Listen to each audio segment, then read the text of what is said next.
Assalamualaikum warahmatullahi wabarakatuh. Jumpa lagi dengan Feli di channel Feli Safriani. Baiklah Bapak Ibu, kita akan tetap lanjut membahas soal pedagogi teknis P3K untuk PGSD. Ini sesuai dengan FR untuk persiapan ujian tahap 2. Bagi Bapak Ibu yang belum subscribe, jangan lupa untuk subscribe. Terima kasih. Soal yang pertama. Perhatikan tujuan pembelajaran berikut. Melalui diskusi kelompok, peserta didik dapat menjelaskan upaya memelihara keseimbangan alam dengan benar. Yang merupakan condition dari tujuan pembelajaran di atas adalah A. Peserta didik, B. Dengan benar, C. Melalui diskusi kelompok, D. Dapat menjelaskan upaya pemeliharaan keseimbangan alam.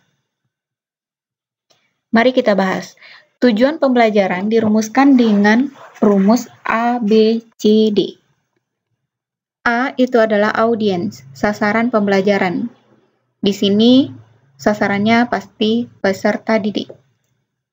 Kemudian B itu adalah behavior, perilaku yang diharapkan muncul sebagai hasil pembelajaran.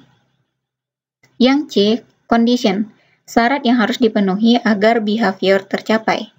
Yang D, degree, tingkatan keberhasilan yang harus dicapai peserta didik. Mari kita lihat. Melalui diskusi kelompok, berarti ini adalah condition. C-nya, peserta didik itu adalah audiens atau A-nya, dapat menjelaskan upaya memelihara keseimbangan alam, itu adalah behavior atau B-nya. Dan dengan benar itu adalah D atau degree. Jadi jawaban yang benar itu adalah C, melalui diskusi kelompok. Itu adalah condition-nya.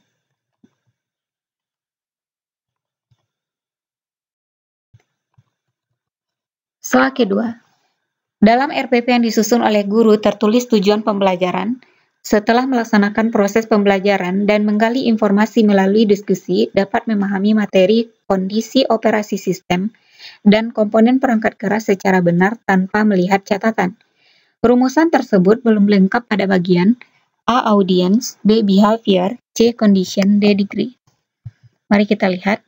Setelah melaksanakan proses pembelajaran dan menggali informasi melalui diskusi, itu adalah condition.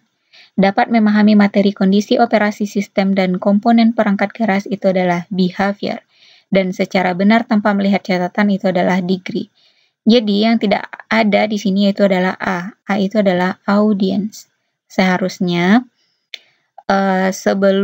setelah condition, yaitu buat peserta didik. Jadi yang benarnya itu adalah setelah melaksanakan proses pembelajaran dan menggali informasi melalui diskusi, peserta didik dapat memahami materi kondisi operasi sistem dan komponen perangkat keras secara benar tanpa melihat catatan. Jadi jawabannya adalah A.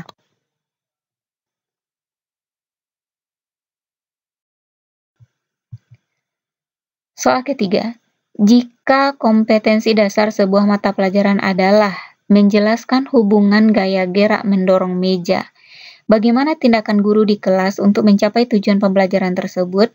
A. Guru memutar video tentang orang yang mendorong meja. B. Guru membuat catatan tentang materi gaya gerak mendorong meja. C. Guru menceritakan gaya gerak mendorong meja. Yang D. Melakukan tindakan mendorong meja dan kemudian meminta siswa mengamati perpindahannya. Jadi, guru melakukan tindakan mendorong meja dan kemudian meminta siswa mengamati perpindahannya. Jadi ini lebih kontekstual sehingga peserta didik bisa mengamati secara langsung atau nyata. Jadi jawabannya adalah D.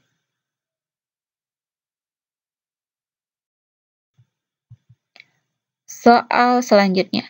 Seorang guru telah memberikan remedial kepada salah seorang peserta didik yang belum tuntas, namun hasil remedialnya tetap tidak mencapai KKM.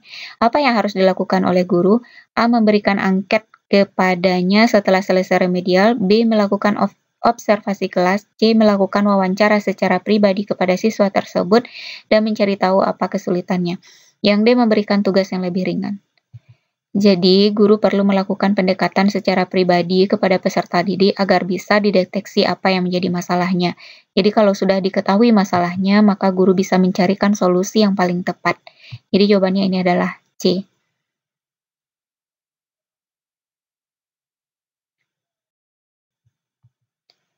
Soal selanjutnya ini berkaitan dengan gangguan belajar yang dihadapi oleh peserta didik kita. Bu Lika menemukan seorang anak didiknya yang sulit mengingat urutan abjad, urutan nama hari, dan sulit mengeja karena melihat huruf itu bolak-balik, seperti sulit membedakan huruf B dengan huruf D. Sesuai dengan cirinya, anak didik Bu Lika mengalami gangguan belajar: A. Disleksia, B. Disgrafia, C. Diskalkulia, D. Psikomotorik. Jadi macam-macam gangguan belajar pada anak. Yang pertama ada disleksia, yaitu anak yang kesulitan membaca, mengeja, dan menulis. Cirinya sulit mengingat urutan sesuatu, bisa abjad, hari, kemudian butuh waktu lama untuk mempelajari nama dan bunyi abjad. Yang kedua, disgrafia, yaitu kesulitan mengolah bahasa menjadi tulisan. Tulisan mereka tidak tersusun dengan baik. Kemudian yang ketiga, diskalkulia adalah kesulitan memecahkan masalah yang berkaitan dengan angka. Jadi, peserta didik Bu Lika ini yaitu menderita disleksia.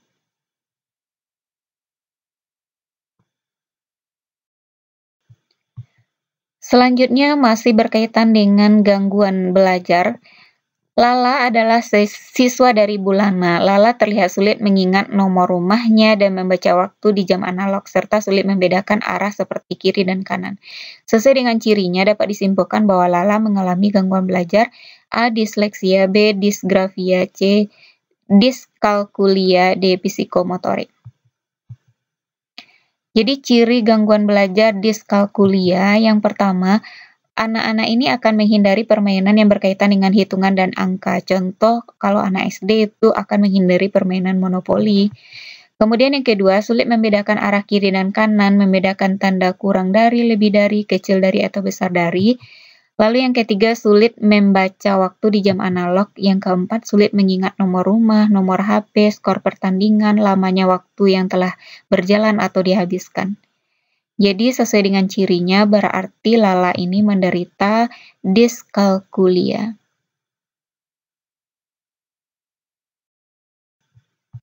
Soal selanjutnya, jika ada siswa kita yang didiagnosa menderita disleksia, maka tindakan kita untuk menanganinya adalah A. Belajar angka dengan warna dan animasi menarik, B. Berikan contoh materi dengan hal yang konkret, C. Menyanyikan lagu dan menempel poster abjad angka, D. Menjiplak dan menulis di atas huruf yang sudah disediakan secara terus-menerus untuk membantu anak memiliki kebiasaan yang baik dalam menulis setiap huruf.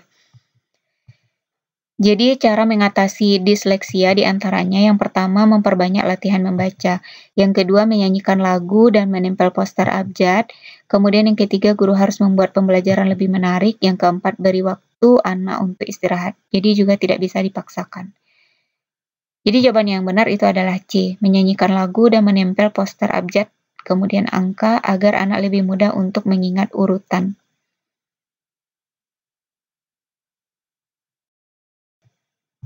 Soal selanjutnya, jika ada siswa kita yang didiagnosa menderita disgrafia, maka tindakan kita untuk menanganinya adalah A. Berikan video visual dan siswa melihatnya, B. Melakukan latihan dasar membaca secara rutin, C. Membuat diskusi kelas sehingga siswa terbiasa mengeluarkan pendapat, D. Memberikan teks tertulis dan siswa diminta untuk menyalinnya. Jadi ada beberapa cara mengatasi disgrafia. Yang pertama menulis dengan huruf yang berukuran besar, yang kedua latih otot dan jari tangan dengan praktek menulis, misalnya kalau bagi anak-anak yaitu menulis di pasir atau di clay. Kemudian yang ketiga latihan menulis di udara, yang keempat berikan teks dan minta anak untuk menulis ulang. Jadi jawabannya ini adalah D. Soal selanjutnya, yang harus dilakukan guru dalam membuat pembelajaran untuk siswa yang didiagnosa mengalami gangguan belajar diskalkulia adalah A. Mengajaknya bermain kata bersambung, B. Mengaitkan materi dengan kehidupan sehari-hari, contohnya berapa jumlah seragam yang digunakannya dalam seminggu, atau yang C. Berikan lembaran yang berisi huruf yang harus dijiplak, yang D. Ajak anak menulis tulisan bersambung. Jadi cara mengatasi diskalkulia, yang pertama latih ingatan dengan menyanyikan angka-angka, yang kedua visualisasikan konsep matematika yang sulit dimengerti dengan gambar atau simbol, yang ketiga kaitkan materi matematika dengan kehidupan nyata sehari-hari, atau contohnya berapa jumlah sepatu si anak, jumlah piring untuk makan anggota keluarganya, atau boleh juga disebut berikan contoh konkretnya. Yang keempat, gunakan warna dan animasi menarik, bisa juga dengan game interaktif matematika. Jadi jawabannya ini adalah B.